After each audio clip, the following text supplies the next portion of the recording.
The pending issue on my mind was another envelope, just like yesterday in my locker. What was up with that? Was putting letters in lockers a current fad? But today was considerably different. The second note was no scrap of paper from an anonymous sender. A name was written on the back of an envelope that looked like it belonged on the side of girls' manga. As long as my eyes weren't missing, taking in reading the steady handwriting, Mikuro Asahina was what it said. I swiftly placed the envelope in my blazer pocket and hopped into a stall in the men's bathroom to open it. Written in the middle of this sheet of stationery adorned with characters out of a girl's manga was, "I'll be waiting in the clubroom during lunch. Mikuru." After the ordeal I had gone through yesterday, my view of the world and reality had gone through a complete barrel roll and was currently spinning out of control. I hoped to be spared another life-threatening experience if I went to the clubroom. However, I had no choice but to go. The person who sent this was none other than Asahina. While I had no evidence to prove that this letter was actually from her, I didn't doubt its origins for a second. She just seemed like the kind of person to use such a roundabout method, and the picture of her cheerfully writing on a piece of cute stationery fits perfectly with her image, right? Plus, Nagato was always in the clubroom during lunch. If something happened, she'd take care of it. Don't call me pathetic, I'm just an ordinary male high school student. Once fourth period ended and break started, I escaped the classroom without even eating my lunch, before Taniguchi, who'd been giving me meaningful looks, could come talk to me. Kunikita could invite me to eat lunch, or Haruhi could bring up going to the faculty office to find out where Asakura had moved. I quickly moved towards the clubroom. It was still May, yet it already felt like summer. The sun was cheerfully shooting its energy to earth, as if its furnaces were burning overtime. At this rate, wouldn't Japan end up being a natural sauna by the time summer came? The elastic band on my underwear was soaked with sweat merely from walking around. I was in front of the literary clubroom before 3 minutes had passed. I figured I'd knock. "Come in." It was indeed Asahina's voice. No doubt about it. I would never mistake someone else's voice for Asahina's. It was really her. Relieved, I walked in. Nagato wasn't there. In fact, Asahina wasn't even there. A woman stood leaning against the window facing the courtyard. A figure with long hair and a white blouse and black miniskirt.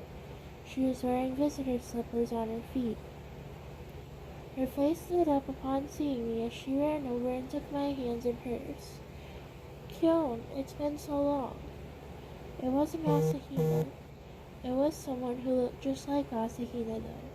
So much that I had to double-check to make sure I wasn't seeing things. Actually, I didn't see how it could be anyone else. But it wasn't Asahina. My Asahina wasn't that tall. Her face wasn't so mature. The ballooning of her blouse couldn't have increased in size by 30% overnight. The person smiling as she held my hands in front of her chest looked around to be around 20 or so.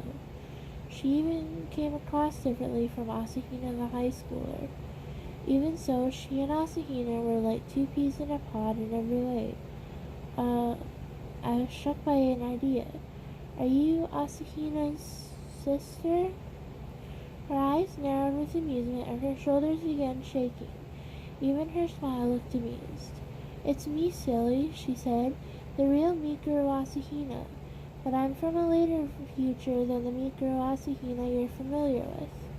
I've missed you." I probably look like an idiot at this point. Yeah, the most acceptable explanation would be that the woman before me was Asahina after a few years had passed. A perfect beauty I could accept as the future version of Asahina. "Ah, you don't believe me, do you?" Asahina, just like a secretary, said mischievously. "I'll prove it to you." She suddenly began unbuttoning her blouse. After undoing the second button, she thrust her cleavage at a very confused me. "Look, I have a star-shaped mole here, right? It isn't fake. Want to touch it to make sure?" There is indeed a mole captivatingly protruding from the upper edge of her left breast, like a solitary accentuation atop her creamy skin.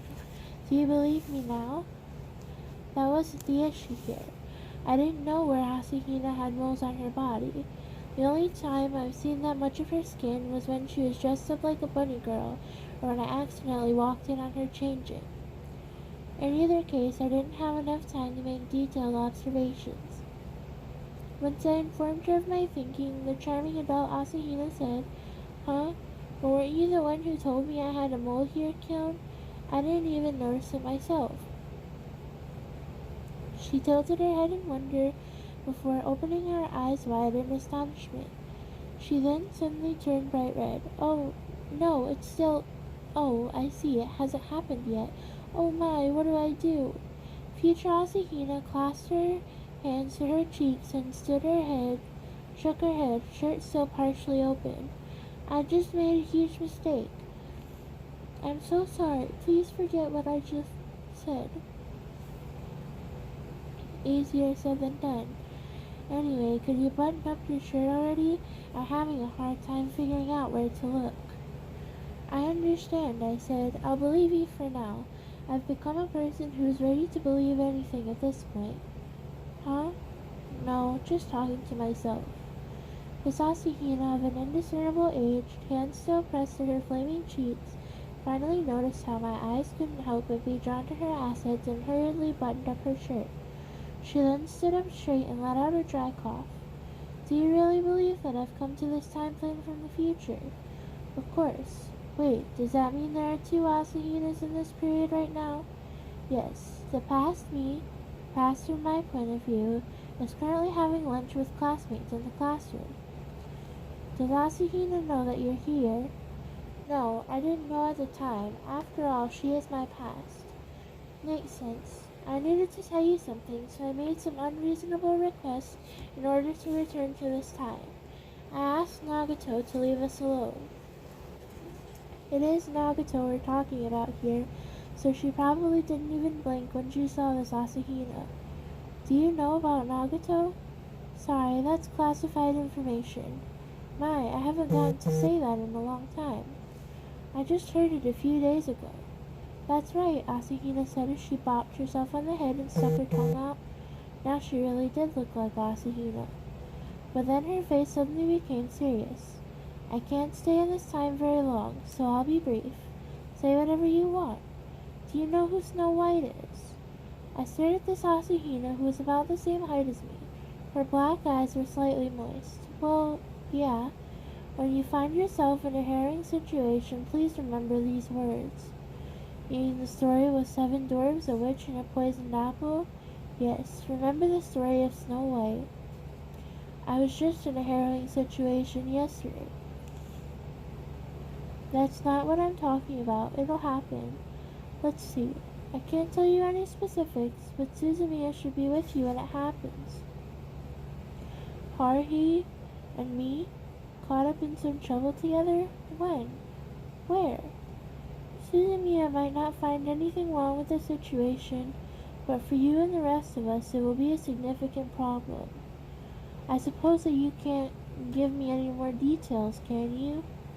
"I'm sorry. Still, just think of it as a hint.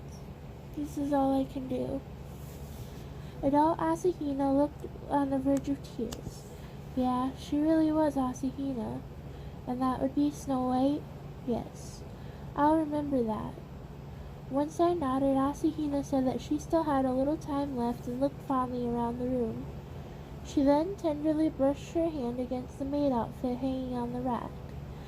"I can't believe I was able to wear this. I wouldn't be able to do it now." "You look like you're dressed up as an office lady right now." She giggled. "I couldn't wear a uniform, so I tried dressing like a teacher. Some people just look good no matter what they're wearing." I tried asking, "What other hot costumes did Haruhi make you wear?" "That's a secret. It's embarrassing. Besides, you'll find out soon enough." Asahina walked over to me, slippers pitter-pattering. Her eyes were oddly moist and her cheeks were still flushed.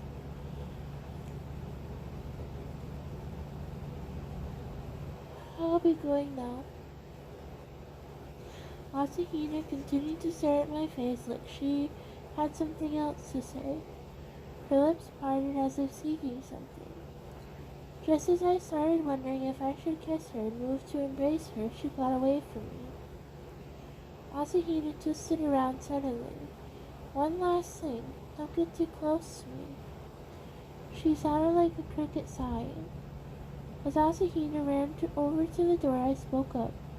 Please tell me one thing. Asahina paused right as she was about to open the door, her back swung towards me. Asahina, how old are you right now? Asahina turned around with a flick of her hair. Her smile was so brilliant that any person would fall in love. That's classified information. The door shut. There probably wasn't any point going after her. Didn't expect Asahina to turn into such a beauty. Then I remembered the first words she had spoken. It's been so long. These words could only mean one thing. That is to say, Asahina hadn't seen me for quite some time. I see. Makes sense.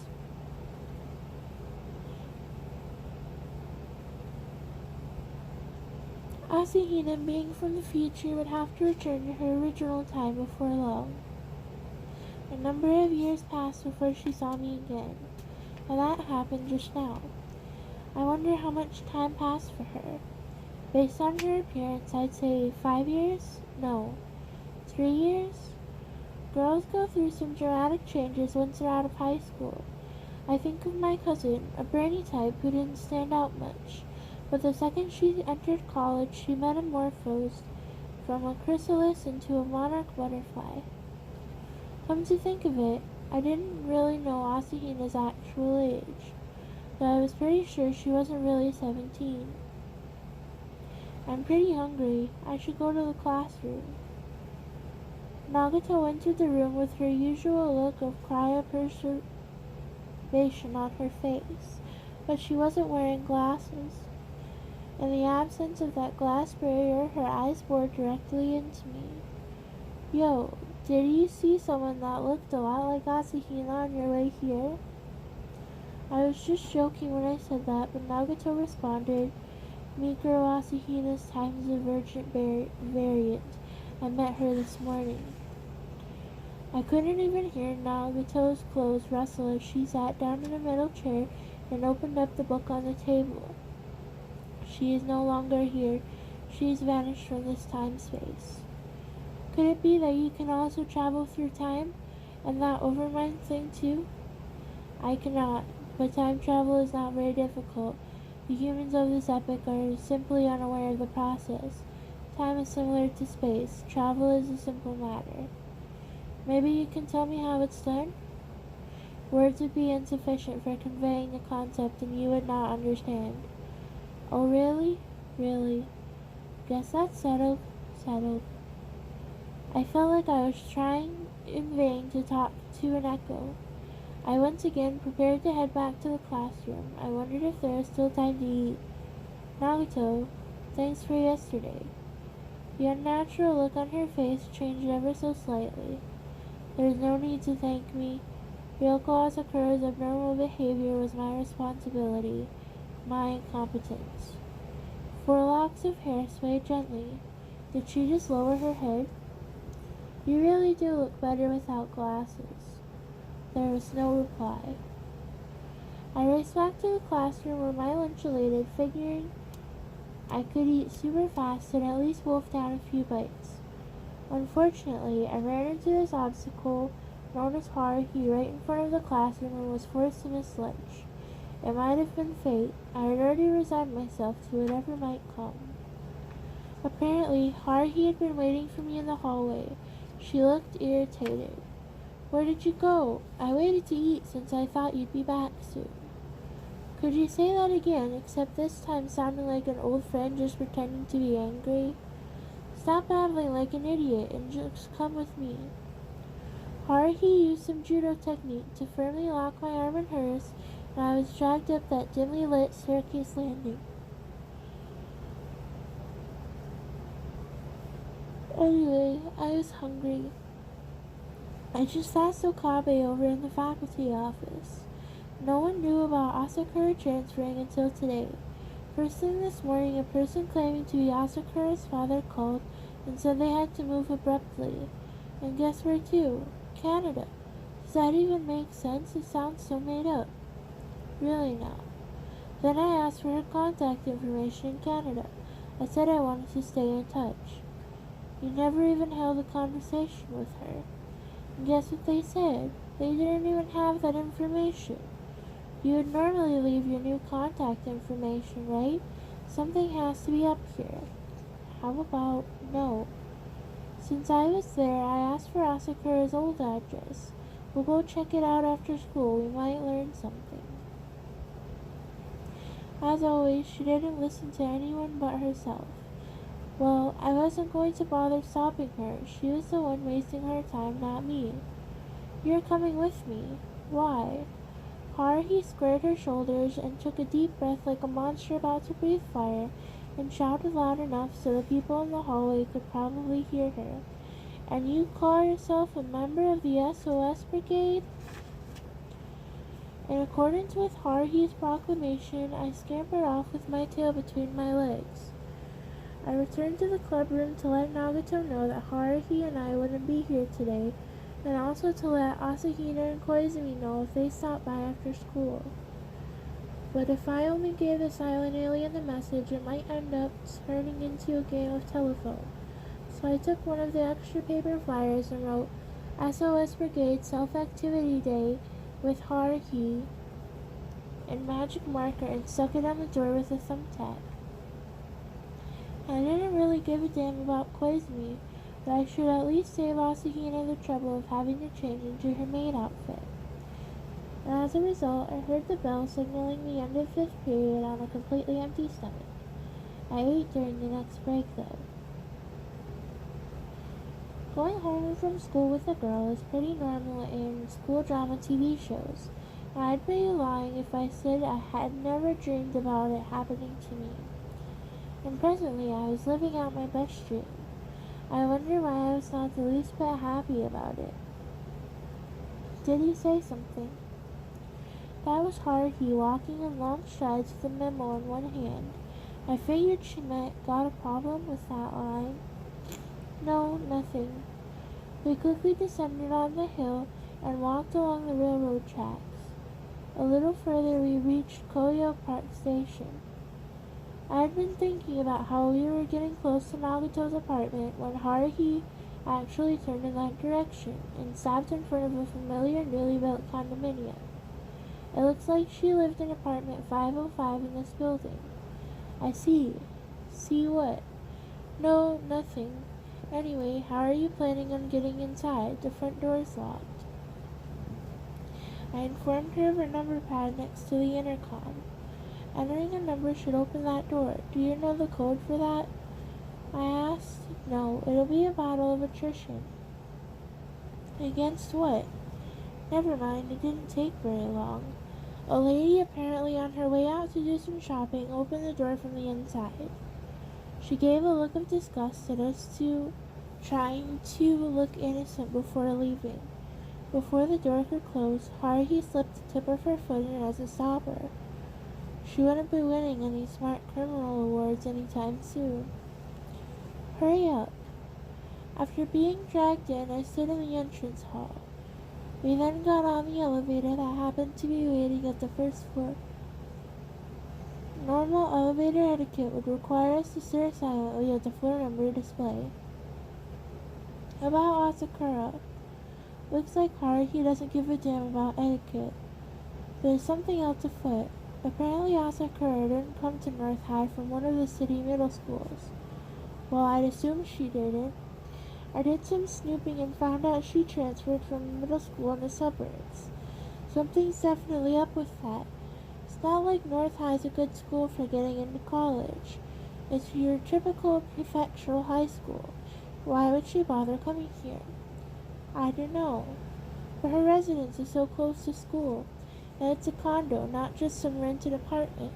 Great location, too. Must be expensive. Did she commute to middle school in the suburbs from this place? I said I don't know.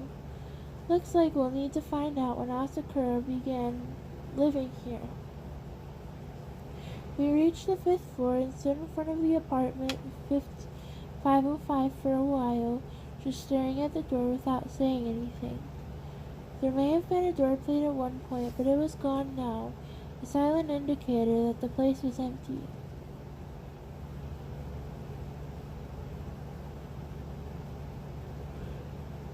Haruhi jiggled the knob, and naturally the door didn't open. Haruhi stood with her arms crossed, contemplating if there was a way to get inside. I stood next to her, trying to stifle a yawn. This was a waste of time, even for me. Let's go to the manager's office, said Haruhi. I doubt he'll let you borrow a key. Not that. I'm going to ask him when Asakura began living here. Learning that information won't accomplish anything. Just give up and go home. No, I won't.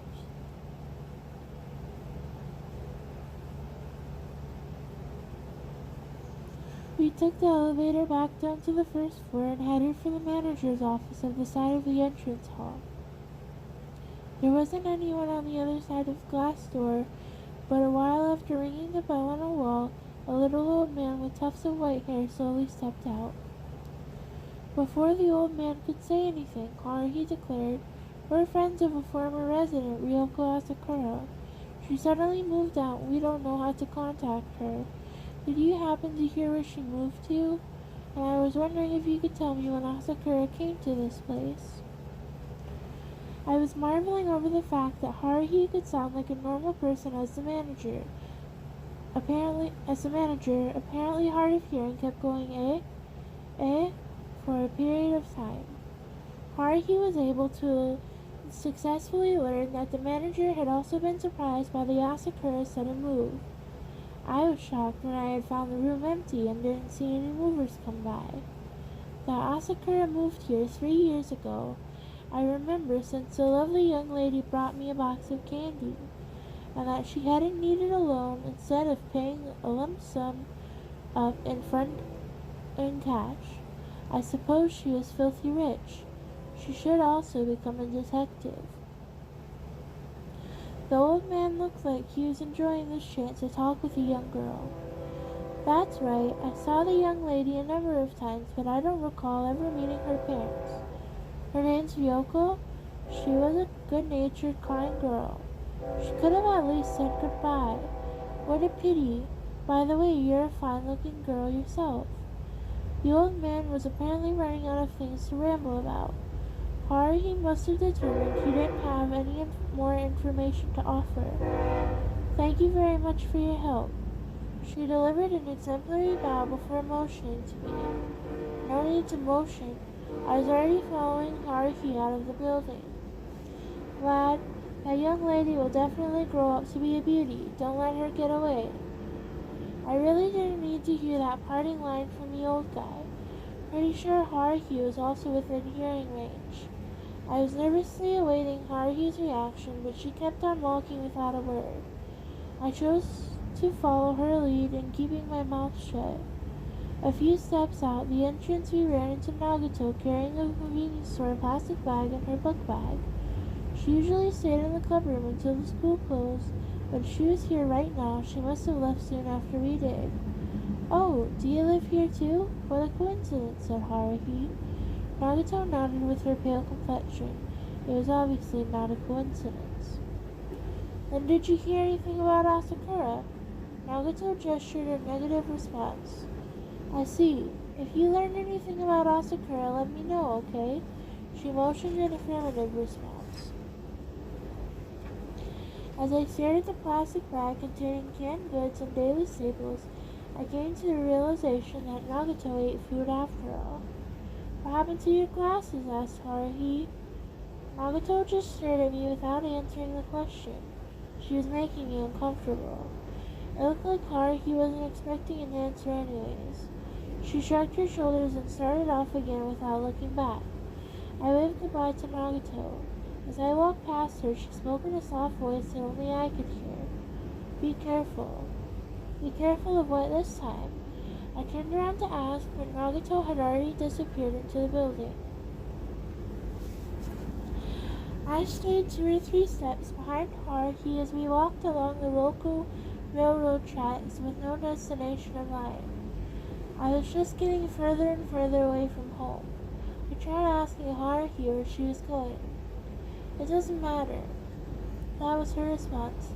I continued staring at the back of her head. "Can I go home now?" She stopped so suddenly she almost fell forward. She turned to me, a pale face devoid of emotion like Nagato's. "Have you ever realized how insignificant your existence is on this planet?" "What are you talking about?" "I have. It's something I'll never forget." Haruhi began to speak as we stood on the sidewalk of the small road along the railroad tracks.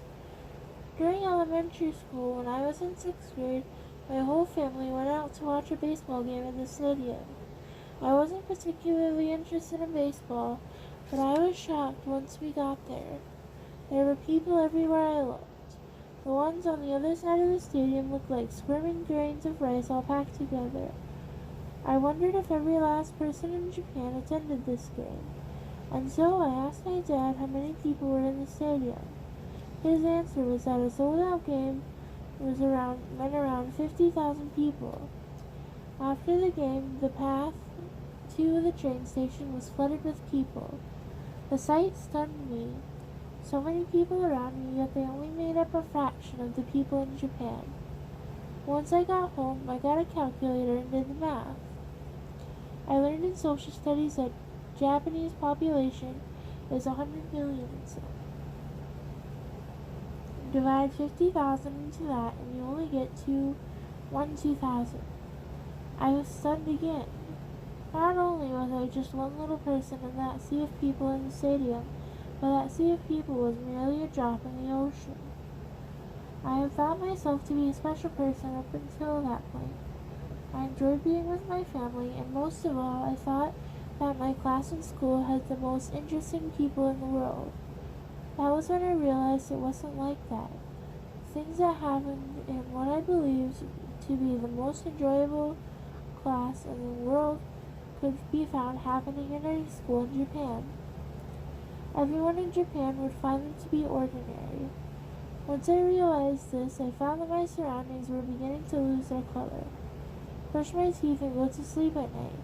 Wake up and eat breakfast in the morning. People do those things everywhere. When I realized that everyone did all these things on a daily basis, everything started to feel so boring. And if there were so many people in the world, there had to be someone living an interesting life that wasn't ordinary. I was sure of it. Why wasn't that person me? That's all I could think about until I graduated from elementary school. And in the process, I realized something. Nothing fun will ever happen if you sit around waiting. So I figured I would change myself in middle school. Let the world know that I wasn't a girl content with sitting around and waiting. I did exactly what I wanted to do. But in the end, nothing ever happened. Before I knew it, I was in high school. I thought something would have changed by now. Haruhi said this all at once like a contestant in a speech competition. Once she finished, she stared up at the sky, looking like she regretted saying all that. A train passed by on the tracks. The roaring noise gave me some time to decide if I should make a witty comment or quote some philosophical anecdote to fill up the silence. I pointlessly watched the train disappear into the distance, leaving behind a Doppler effect. I see. My inability to say anything else made me a bit depressed. Haruhi silently patted down her hair, which had been blown in by the gust from the train. "I'm going home," she said, and headed back the way we came.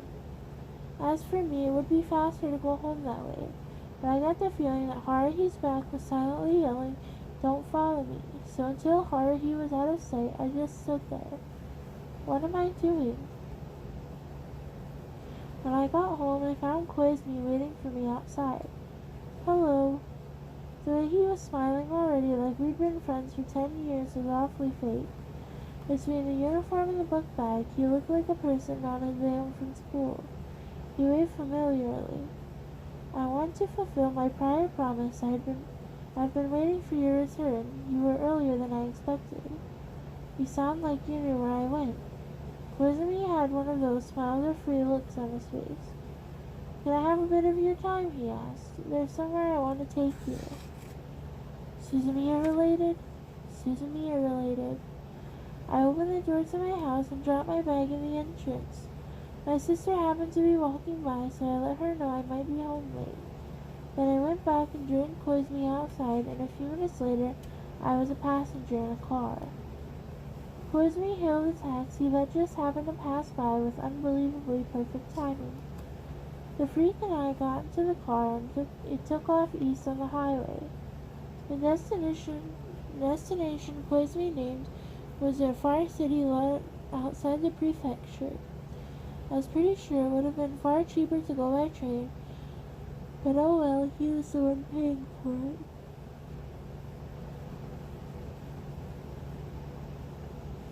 it. Incidentally, what prior promise were you talking about? You wanted proof that I was an expert, correct? An opportunity has arrived, so I thought you might want to come along. Is there a point in traveling so far? Yes. I can only demonstrate my powers as an expert in a certain location under certain conditions. Our current destination happens to fill those specific conditions. Do you still think Haruhi is God or whatever? Koizumi, sitting in the back with me, turned my way. Are you aware of the anthropic principle? Never heard of it. Koizumi exhaled a chuckle before speaking again. The condensed version is as follows. If something must be true for us, as humans to exist, then it is true simply because we exist. That's the theory. I have no idea what you're talking about. I observe, therefore the universe exists, would be another way to put it. Basically, humans, the intelligent life forms of this planet, discovered the laws of physics and other physical constants, and through those discoveries became aware for the first time of the existence of a universe bound by those observations. Therefore, if the humans on Earth who observed this universe had not evolved into our current level, there would be no one to make those observations, and consequently the existence of the universe would remain unknown. In other words, it wouldn't matter if the universe existed or not. The existence of humanity permits the existence of the universe. This would be the reason from a human basis. That's just ridiculous. It doesn't matter if the humans are around or not. The universe is the universe. Precisely. Which is why the anthropic principle cannot be considered scientific. It is merely speculative theory. However, it brings some interesting facts to our attention. The taxi stopped for a traffic signal. The driver just looked straight ahead. He didn't pay any attention to us at all. Why did the universe happen to be created to accommodate human life? If there were a slight increase or decrease in the gravitational constant, the universe would most likely not have facilitated the development of the sun. Or take Planck's constant or particle mass ratios. They exist in this world at conditions that was most favorable for humans. Consequently, this universe is what it is, and the humanity is what it is. Don't you find that curious? My back was starting to itch. Koizumi sounded like a brochure for one of those new pseudoscience religions. Don't worry. I do not believe that an omnipotent God created humans. Neither do my colleagues. However, we have our suspicions. About what? Perhaps we are just clowns standing on a tiptoe at the edge of a cliff. I must have had a really weird look on my face. Koizumi chuckled like a rooster with asthma. I kid. I don't understand a thing you're saying. I got that out in the open. I didn't have time to waste on stories that weren't funny. Let me out right now or turn the car around. I prefer the latter. I brought up the anthropic principle to draw a comparison I haven't gotten to Suzumiya yet. So tell me already, Why do you and Nagato all like Haruhi so much? I believe her to be a charming person, but let's set that aside. Don't you remember? Once said the world may not have been so I once said the world may not have been created by Suzumiya. It annoys the hell out of me, but I guess I still remember. She has the ability to realize wishes. Don't make that kind of statement without a straight face. I had no choice but to make such a statement. The situation is changing the way Suzumiya wishes. Like that's possible. Suzumiya is positive that aliens exist. She wished it to be so. That's why Yuki Nagato is here. Similarly, she wished for time travelers to exist. That's why Mikuro Asahino is here. And I also am here for the sole reason that Miss Suzumiya wished it so. Like I said, how do you know that? It was 3 years ago. Screw 3 years ago, I'm sick of hearing those words. One day, I suddenly became aware of the fact that I possessed certain powers. For some reason, I knew how to use those powers. Other people with the same powers experienced similar awakenings. Furthermore, we also knew that Haruhi Suzumiya was the cause. I cannot explain why. We just ended up with that knowledge. Let's say I give you all the benefit of the doubt. I still don't see how Haruhi can do all that. Indeed, we found it hard to believe ourselves. How could a single girl have transformed the world? No, perhaps even created the world. And that girl finds this world to be a boring place. This is a terrifying situation to behold. What? Didn't I tell you? If she is capable of creating this world at will, she could undo the world we know and create her desired world from scratch. That would quite literally be the end of the world. Of course, we have no way of knowing if it has already happened. The world we believe to be so unique may actually be the latest in a string of reincarnations. Like, I'm gonna believe that. I once said something out loud, though. Then reveal your true identity to Haruhi. When she knows that espers really exist, she'll be ecstatic. She might stop thinking about changing the world. That would pose another problem. If Suzumiya believes the existence of espers to be a common experience, the world would really end up that way. The laws of physics would be bent, and so would the laws of conversion of mass and the second law of thermodynamics. The entire universe would erupt into chaos. There's something I don't get, I said. You said that Haruhi wished for aliens, time travelers, and espers, which is why you, Nagato, and Asahino are here. Yes. Then why hasn't Haruhi noticed it yet? You people know it. Even I know it. Isn't that kind of odd?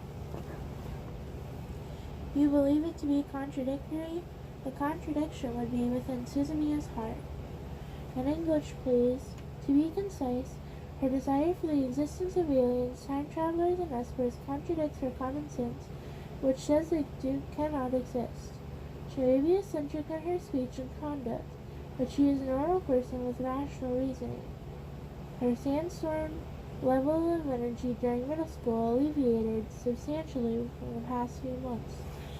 I would have preferred that she continued to calm down, but when she came to this school, a tornado touched down. What do you mean? It was your fault. Only his mouth was smiling. If he hadn't given Suzumiya that strange idea, we'd probably still be observing her from afar. What did I do? You were the one who gave her the idea to form this questionable club. Your conversation gave her the inspiration to create a club made of unusual individuals. The responsibility is yours. As a result, low-ranked members from 3 forces interested in Suzumiya have gathered together in one group. That's a false charge. One of my weaker denials caused me chuckle. Well, that isn't the only reason. And with that, he stopped talking. Before I could tell him to go on, the driver spoke. We're here. The car stopped and the door opened. Koizumi and I got out into a crowd of people. The taxi driver drove off without collecting the fare, but I wasn't particularly surprised. If anyone living in this region says they're going out of the town, they probably mean that they're coming here. A typical local urban area you could find anywhere in Japan, with department stores and complex structures lined up and all around, and a jumble of a private railway and Japan railway terminals. The setting sun lit up the pedestrians rushing by the intersection with color. Once the traffic signal turned green, a sea of people so big you had to wonder where they all came from. Started walking. The two of us had been let off at the edge of a crossing and slipped quickly into the crowd. Maybe a bit late to say this after coming all this way, as we slowly walked across the crossing. Koizumi spoke while looking straight ahead. "You can still back out now." "Just a bit late, eh?"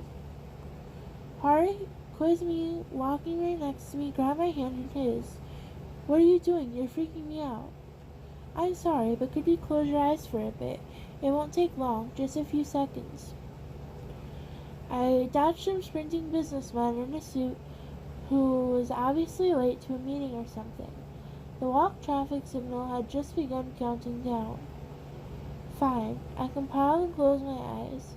The sound of many footsteps, the roar of car engines, constant chattering, a tumult of noise. Koizumi led me by the hand. 1 step, 2 steps, 3 steps, stop. That's enough. I opened my eyes. The world had turned gray. It was dark. I unconsciously looked up at the sky. The bright orange sun was nowhere to be found. The sky was covered with dark gray clouds. Were they even clouds? It looked like flat, seamless space that stretched on forever. My surroundings were covered in shadows. The gray sky emitted soft phosphorescence in the sun's absence, the only light preventing this world from falling into total darkness. No one was around. Aside from Koizumi and me standing in the middle of the intersection, a group of people crowding the sidewalk had vanished without a trace. The traffic signal continued counting down in the dim light and had just turned red.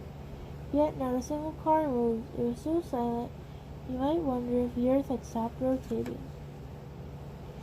The void within caused a dimensional fault. The place separated into our world, closed space. Koizumi's voice echoed rather loudly through the silent air. The middle of the crosswalk happened to be the wall of this closed space. Here, like this. Koizumi's outstretched arm stopped like it had run its obstacle. I followed suit. It felt like I was touching chilled winter sky.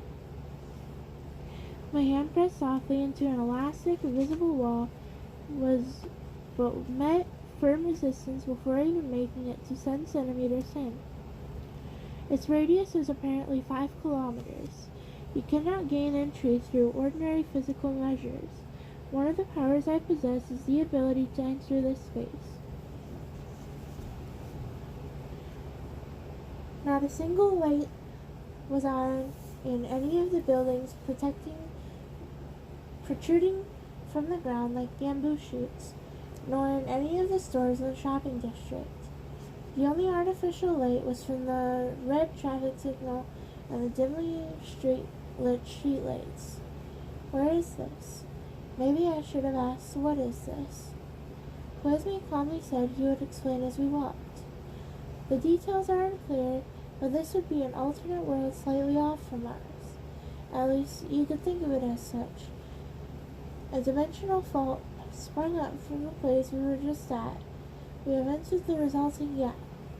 Right now, everything is happening normal on the outside. The average person will be unable to stumble into this place, most of the time at least.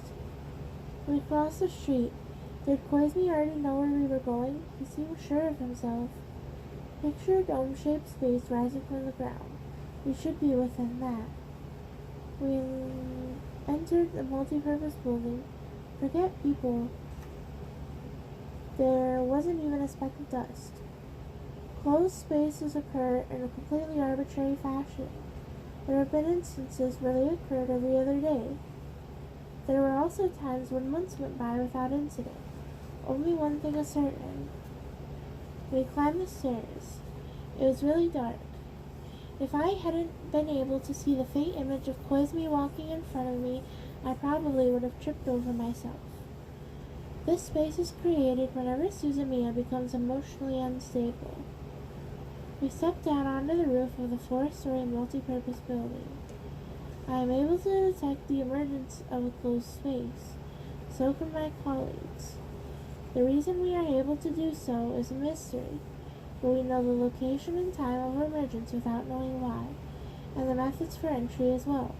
I am unable to express the sensation in words. I placed my hands upon the railing of the roof and looked at the sky. There wasn't even a breeze. You brought me all the way here to show me this? It's just an empty place, isn't it? No, the crux of the matter is yet to come. It should begin soon. Stop acting so superior.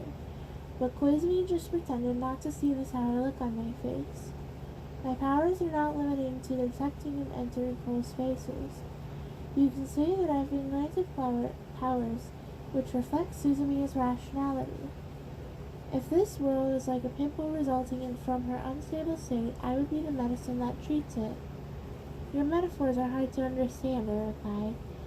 People often tell me that. In any case, you are quite impressive. Not a hint of surprise after witnessing all of this. I recalled the erased Asakura and the gorgeous Asahina. I had already been through a lot. Koizumi abruptly looked up. His eyes gazed beyond my head at some point far off in the distance. I see that it has begun. Please look behind you. I looked. I could see standing far in the distance between skyscrapers a shining blue giant. It was a head taller than a 30-story commercial building. It looked like its body was glowing from within. Was it slim, dull, cobalt blue body made from some kind of a radiant substance? It had no distinct outline, and nothing you could consider facial features. The places where the eyes and mouth would go appeared darker, but the rest of the face was completely blank. What is that? The giant raised and shook one arm like it was waving before bringing it down like a hatchet. It smashed a nearby building in half as it waved its arm. Debris from the concrete and reinforcing bars fell in slow motion and rained down upon the asphalt below like with a thunderous roar. We believe this to be the manifestation of Suzumiya's irritation. It seems that when the pent-up negative feelings in her pass a certain point, these giants appear and start wrecking their surroundings to relieve her stress.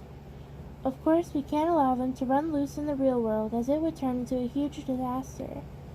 That is why closed space is created and the destruction only transpires within. Quite a rational method, don't you think? Every time the shining blue giant waved an arm, the building would split in half and collapse. The giant would step forward, crushing what was left of the building. I could hear the dull sound of structures being crushed, but oddly enough I couldn't hear the footsteps of the giant. The laws of psychics dictate that the legs of humanoids of such proportions would be unable to support its own weight. This giant is behaving like it is weightless. Its ability to destroy buildings would suggest that it has mass, but it would appear that it is not bound by logic. Mobilizing an army wouldn't be enough to stop it. So you just let it rampage around? No, that is why I am here. Please watch. Koizumi pointed a finger at the giant. I squinted. A number of red dots that hadn't been there before were circling around the creature. Compared to the blue giant, who could probably touch the clouds with its skyscraper-level height, the tiny spherical red lights looked like sesame seeds. I counted up to 5 of them, but they moved so fast that my eyes couldn't keep up. The red dots orbiting the giant-like satellites looked like they were trying to obstruct its path. My colleagues, like myself, they were granted power by Suzumiya. We are giant hunters. The specks of red light skillfully evaded the waving arms of the blue giant, impassively wrecking the city. They then abruptly altered their course and charged at the giant's body, which seemed like it was made out of vapor. They easily penetrated it. But the giant apparently paid no attention to the red spheres flying around its face. It ignored their attacks and almost dutifully swung its arm around a karate chop to smash a department store. Even when the numerous red lights charged together, the giant didn't even flinch. The red lights were so fast that they resembled a cluster of lasers penetrating the giant's body. From this far away, I had absolutely no idea how much damage it had taken. I didn't see a single hole on its body. I must join them. Koizmi's body began glowing red. This would be what you call an aura of invisible light. Koizmi's glowing body was eventually engulfed in a sphere of red light. What was before me was no longer human, just a big ball of light. This is just ridiculous, man. The sphere of red light softly floated up. It shook left and right 2 to 3 times as if it was waving, before it took off so fast there weren't even any after images, and it flew straight for the giant. Since the swarm of red lights, Koizmi joined, never stood still for a second. I couldn't bring myself to count them, but I doubt their number reached double digits. And their valiant use of their bodies to attack merely served to carry them through and didn't seem to have any actual effect. At least that's my opinion as an observer. But then, one of the red spheres approached the blue giant's arm, attached itself near the elbow, and circled it once. And with a whoosh, the giant's arm was severed near its elbow. The arm, now without an owner, flew to the ground. At least that's what I expected, but then the blue light sparkled like a mosaic. The arm began to thin and melted like a snowflake bathing in sunlight. Blue vaporous smoke began dripping from the severed elbow. Was that the giant's blood? The scene had definitely entered the realm of fantasy. The red sphere switched from head-on to piecemeal attacks. They gathered around the giant the way fleas would swarm around a dog, and began hacking away at the blue creature. Red lines slashed across the giant's face as its head slid off. Its shoulders collapsed, and before long its upper torso turned into some kind of weird-looking lump. The severed parts turned into mosaics before disappearing. Since the blue light was standing in an area of deserted land without anything as cover, I was able to observe the entire sequence of events. Once the giant had lost over half of its body, it broke down. It disintegrated into specks smaller than dust. Only the piles of debris remained. The red dots circling above waited until they were sure it was over before scattering in all directions. Over half of them immediately disappeared out of sight, but one came flying right towards me. It made a soft landing on the rooftop, went from police siren red to a shade more akin to a space heater, and began dimming. Once all the glow had vanished, all that remained was Koizumi brushing his hair pompously with a smile on his face. "Sorry to keep you waiting." He wasn't even short of breath. "There is one last sight for you to see." He pointed to the sky. I wondered what else there could possibly be as I looked up at the dark gray sky, and then I saw it. There was a crack in the sky near where I had first seen the giant. It looked like a hatching chick trying to break out of its egg. The crack began extending in the shape of a spider web. Once the blue monster is defeated, the closed space is destroyed. It's quite a spectacle. While Koizumi was finishing or not finishing his explanation, the cracks covered the entire world. It seemed like someone had covered the sky with a huge metal sieve and forgotten about it. The spaces between the cracks grew smaller and eventually became little more than black curves. Crash. There wasn't an audible sound, but I could feel the sound of glass shattering inside my head. A spot of light appeared at the zenith and instantly began widening in a circle. I thought it was raining light, but I am mistaken. It was more like one of those retractable roofs on a domed stadium opening in mere seconds. Except the entire stadium opening, not just the roof. Piercing noise ran through my eardrums and I reflexively covered my ears. But that was just a hallucination after having spent time in a silent world. It was the sound of the hustle and bustle of everyday life. The world had regained its former state. The crumbled skyscrapers, gray sky, and flying red lights were nowhere to be found. The road was covered with cars and people again. The familiar orange light of the sun shone between buildings and cast long shadows on all objects blessed by its warmth. There was a gentle breeze. "Do you understand now?" Koizumi asked, once we were safely in the taxi which, with unbelievable timing, had pulled up before us after we left the multi-purpose building. The driver looked familiar. "Nope," I responded. "I meant it." "Thought you would say that," came Koizumi's cheerful response. "Those blue monsters, we call them celestials, are, as I mentioned, linked to Suzumiya's emotional state, as are we in the agency. Only when the closed space is created, when celestials are created, am I able to use my paranormal powers. Now those powers can only be used within the closed space. For instance, I currently have no power." I silently stared at the back of the driver's head. It is unknown why we are the ones with such powers, but I would assume that any person would have sufficed. It was like winning the lottery. The probability was extremely low, but someone is bound to win. They just happened to have called my number. "An unfortunate tale," Koizumi finished with an ironic smile on his face. I kept my mouth shut. I had no idea what I should say. We cannot leave the action of the celestials unchecked. For the greater the extent of the destruction the celestials wreak, the more enclosed space will expand. The space you just saw was one of the smaller ones. If we leave it alone, it will continue to expand, eventually covering all of Japan, or even the entire world. And in the end, that gray space will take the place of our world. I finally opened my mouth. "How do you know this?" "As I said, I just ended up with this knowledge. The same goes for everyone in the agency.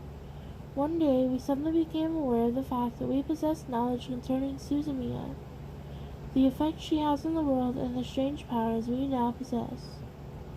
As well as the result of leaving closed space unattended, it's only natural to do whatever you can once you've learned the consequences. For if we do not act, the world will surely be destroyed." "Quite a quandary," Koizumi sighed before falling silent. We just stared at the roadside through the car windows for the rest of the ride to my house. The car came to a stop and I got out. Please be mindful of any traits in Suzumiya's behavior. Her emotional state has been stable for a while now, but recently there have been signs of agitation. Today's duties were the first in a long time. Even if I'm mindful, what is that going to accomplish? Well, you never know. Personally, I would prefer to leave everything in your hands. There are these among us with complicated intentions." Koizumi said all this with his body sticking out through the half-open door. He then ducked his head back in the car before I could say anything. The door shut. I dumbly watched the car depart like some legendary ghost taxi.